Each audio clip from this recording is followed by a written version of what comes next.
જેને આપણે કહીએ છીએ વિદ્યુત પ્રવાહની રાસાયણિક અસર. તો અહીંયા એ છે કે વિદ્યુત દ્રાવણમાં વિદ્યુત પ્રવાહ પસાર થવાના કારણે ઉદ્ભવતી અસરો. તો કઈ કઈ અસરો ઉદ્ભવે છે એની આપણે ચર્ચા કરીએ.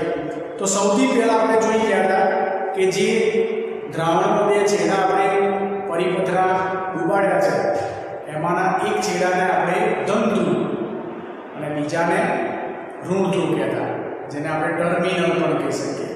વિદ્યુત ધ્રુવ તથા બીજા ધ્રુવ પણ કહી શકીએ છીએ. તો આ બધું આપણે અગાઉ ચર્ચા કરી ચૂક્યા છે.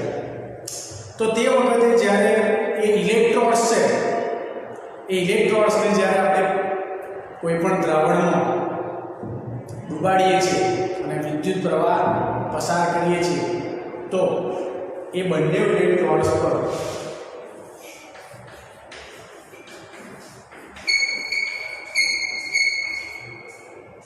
વાયુના જે ઇલેક્ટ્રોડ્સ છે તેના પર વાયુના પરપોટા જોવા મળે છે. તો આ એક એની રાસાયણિક પ્રક્રિયા કે દ્રાવણનું વિદ્યુત પ્રવાહ પસાર કરવાથી બંને જે ઇલેક્ટ્રોડ્સ છે તેના પર વાયુના પરપોટા આપણને જોવા મળી શકે છે. પછી દ્રાવણના રંગમાં જેનો રંગ છે એ રંગમાં ફેરફાર થઈ શકે છે.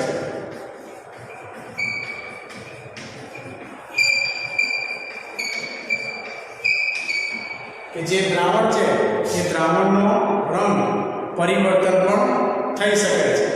તથા ત્રીજી જે અસર છે એ ઇલેક્ટ્રોડ્સ પર જે એના બે ઇલેક્ટ્રોડ્સ છે, એક છે ધન અને બીજો છે ઋણ, એની પર કોઈ ધાતુ જે છે એ ધાતુ જમા થયેલી જોઈ શકાય. ધાતુ જમા થાય છે. ઓકે, તો આ રીતે જમા પણ થઈ શકે છે. તો આ રીતે જે વિદ્યુત દ્રાવણ છે તેમાંથી વિદ્યુત પ્રવાહ પસાર કરવાના કારણે એની અંદર વાયુના જે ઇલેક્ટ્રોડ્સ છે તેની પર વાયુના પરપોટા તથા દ્રાવણમાં કોઈ રંગમાં ફેરફાર થાય તથા જે ઇલેક્ટ્રોડ્સ છે એની પર ધાતુ જમા થયેલી આપણે જોઈ શકીએ છીએ, કાં તો ધાતુ જમા થઈ શકે છે. તો આ છે વિદ્યુત પ્રવાહની રાસાયણિક અસરો. તો આમાંની એક વાયુના પરપોટાવાળી આપણે અસર વિશે અગાઉના વિડીયોમાં અને ઝૂમ ક્લાસમાં જોઈ ગયા છે કે જેમાં આપણે બે જે ઇલેક્ટ્રોડ્સ હતા એની ઉપર એકનું નામ હતું એનોડ અને બીજાનું નામ હતું કેથોડ, કે જેની પર હાઇડ્રોજન અને ઓક્સિજન વાયુના પરપોટા આપણને જોવા મળ્યા હતા. હવે પછી આપણે જોઈશું કે ઇલેક્ટ્રોડ્સ પર ધાતુ જમા થાય છે એ શું છે, કે ઢોળ ચડાવવાની ક્રિયા.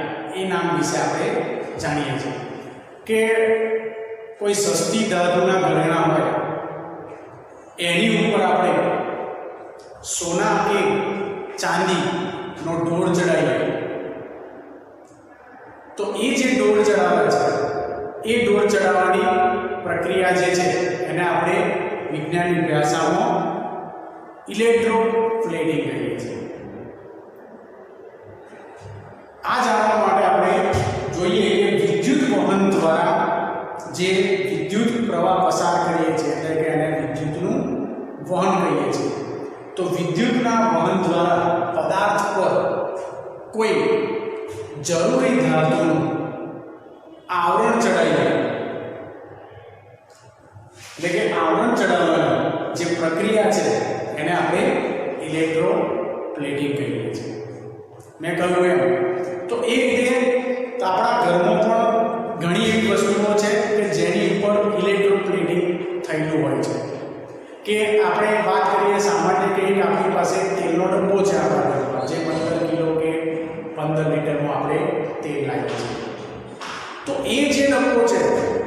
એ ડબ્બો આપણને ચળકાટ ધરાવતો દેખાય છે, પરંતુ એ ડબ્બાને જો તમે પાણી ઉપર જો નાખી ડબ્બા ઉપર અને એને જો 1-2 મહિના સુધી એવું ને એવું જો ધારો કે મૂકી રાખશો, કાં તો તમારા ઘરનો જે જૂનો ડબ્બો હોય એનું તમે અવલોકન કરશો, તો એ ડબ્બા ઉપર તમને કાટ ચડેલો દેખાશે અને ઉપરથી જે એનો ઢોળ ચડાયેલો છે એ ઢોળ ચડાયેલી ધાતુ નીકળી ગઈ છે.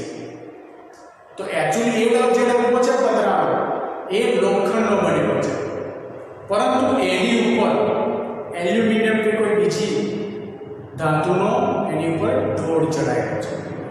તો એ જે ઢોળ ચડાવવાની એટલે કે ઇલેક્ટ્રોપ્લેટિંગની પ્રક્રિયા છે એ સમજવા માટે આપણે એક પ્રવૃત્તિ જોવાની છે. તો એ પ્રવૃત્તિ માટે સૌથી પહેલા આપણે કોપર એટલે કે તાંબુ જે છે એ તાંબાની 2 પટ્ટીઓ જોઈશે.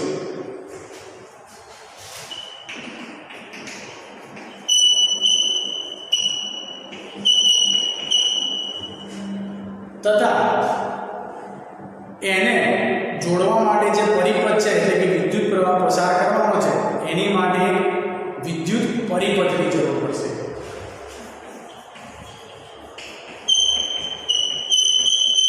જેને આપણે બનાવતો અગાઉ શીખી ગયા છે. ઓકે, તો તાંબાની પટ્ટીઓ, વિદ્યુત પરિપથ તથા કોપર સલ્ફેટનું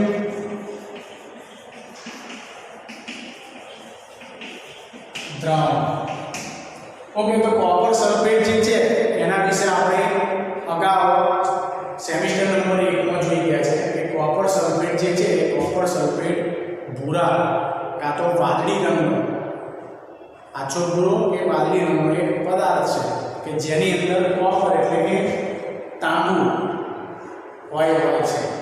ઓકે, તો એ જે સંયોજન છે જેનું નામ છે કોપર સલ્ફેટ, એને આપણે પાણીમાં વાગાડીને એનું બનશે કોપર સલ્ફેટનું દ્રાવણ. એની જરૂર પડશે.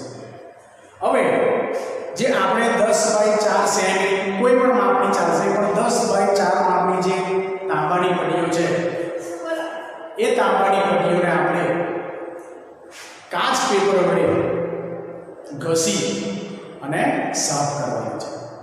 કારણ કે તાંબાના જે વાસણો છે આપણા ઘરમાં એની પર પણ તમે જોશો કે લીલા રંગના ડાઘ જોવા મળે છે. તો આપણી પાસે જે પટ્ટીઓ હશે એ પટ્ટીઓ પર પણ લીલા રંગના ડાઘ જોવા મળશે.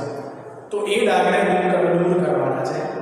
તથા હવે એને ઘસ્યા બાદ પાણી વડે વ્યવસ્થિત ધોઈ અને સૂકવી દેવાની છે. ઓકે, તો એ જ્યારે સુકાઈ જાય ત્યારે આપણી જે બેટરી છે એ બેટરીના જે આપણે 2 છેડા છે, એક છેડો છે બેટરીનો પ્લસ એટલે કે ધન ધ્રુવ અને એક છેડો છે બેટરીનો માઈનસ એટલે કે ઋણ ધ્રુવ. એ બંને ધ્રુવો સાથે આપણે એ જે તાંબાની પટ્ટીઓ છે એને બાંધવાની છે. એટલે કે એ જે આપણા તાર છે એ તાર અને તાંબાની પટ્ટી અડેલી હોવી જોઈએ. એ રીતે બંને તાંબાની પટ્ટીઓને આપણે આ રીતે બાંધીશું. હવે આ જે આકૃતિ દેખાય છે એવી તાંબાની પટ્ટીઓને પ્લસ છેડા અને માઈનસ છેડા સાથે બાંધી દીધા બાદ આપણે જે કોપર સલ્ફેટનું દ્રાવણ બનાવ્યું છે એને એક બીકરમાં મૂકીશું.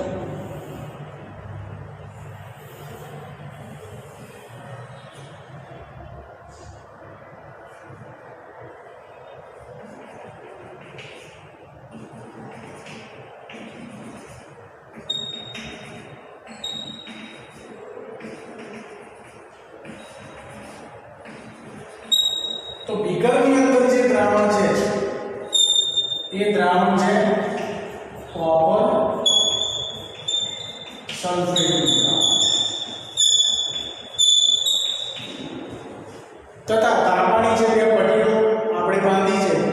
એ છે એક આપણો ધન ધ્રુવ અને એક છે ઋણ ધ્રુવ.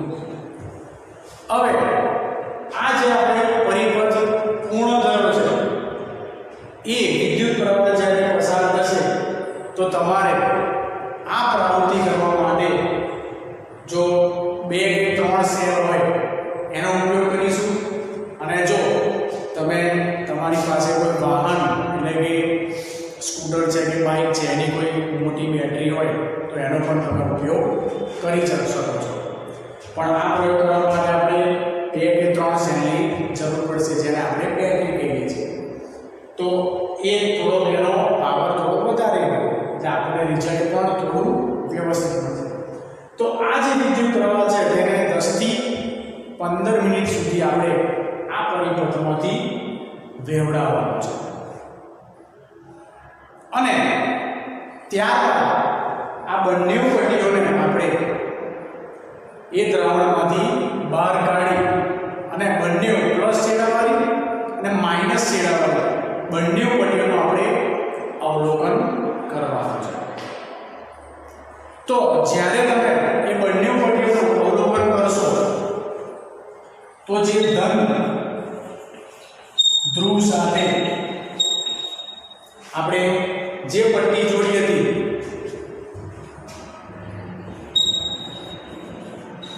ધન ધ્રુવ સાથેની પટ્ટી જે તેની જાડાઈ હતી એનાથી આપણને થોડી પાતળી થયેલી જોવા મળશે.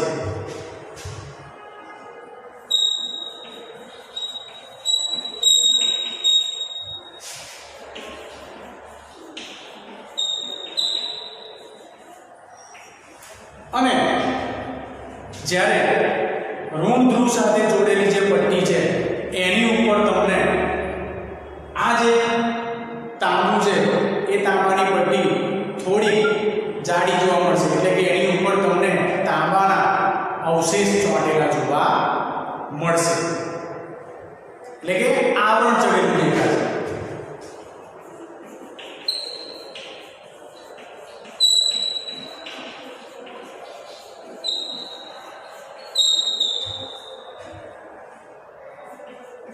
કોપર એટલે કે તાંબાનું આવરણ ચડેલું દેખાશે.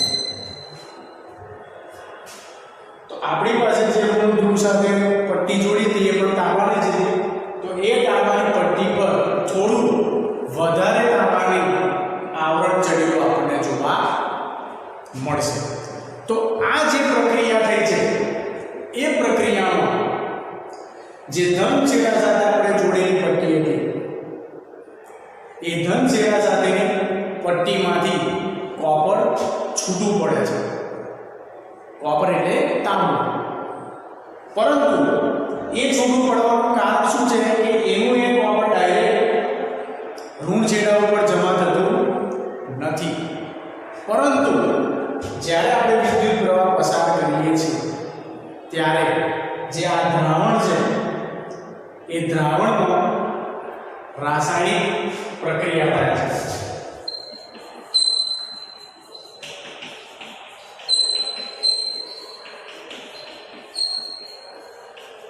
અને દ્રાવણ શું હતું તો કે કોપર સલ્ફેટ, એટલે કે કોપર સલ્ફેટના દ્રાવણમાં રાસાયણિક પ્રક્રિયા થાય છે. અને એ કોપર સલ્ફેટના દ્રાવણમાંથી કોપર એટલે કે તાંબુ છૂટું પડે છે.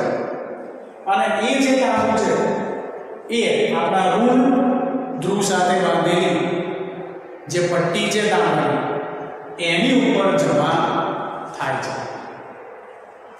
હવે એ વખતે જે દ્રાવણમાંથી કોપરનું છૂટું પડવું એટલે કે તાંબુ છૂટું પડ્યું છે એની પૂર્તિ ક્યાંથી થશે?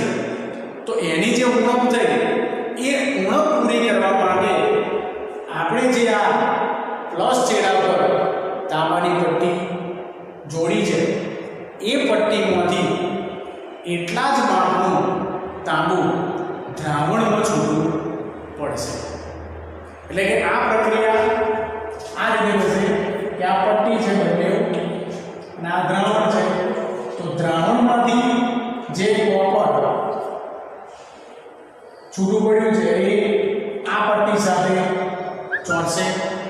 દ્રાવણમાં કોપરની શું થઈ ગઈ ઉણપ થઈ ગઈ તો એ ઉણપ પૂરી કરવા માટે આ જે પટ્ટી છે એમાંથી કોપરના અવશેષો છૂટા પડશે એટલે કે કોપર છૂટવું પડશે અને આનું જે દ્રાવણ છે એ બેલેન્સ થઈ જશે ઓકે તો આ રીતે વિદ્યાર્થી મિત્રો કોઈ પણ અહીંયા એવું નથી કે બંને પટ્ટીઓ આપણે તાપણી લઈ શકીએ પરંતુ અહીંયા આગળ જો તમે લોખંડની પટ્ટી લીધી હોય તો શું થાય બરોબર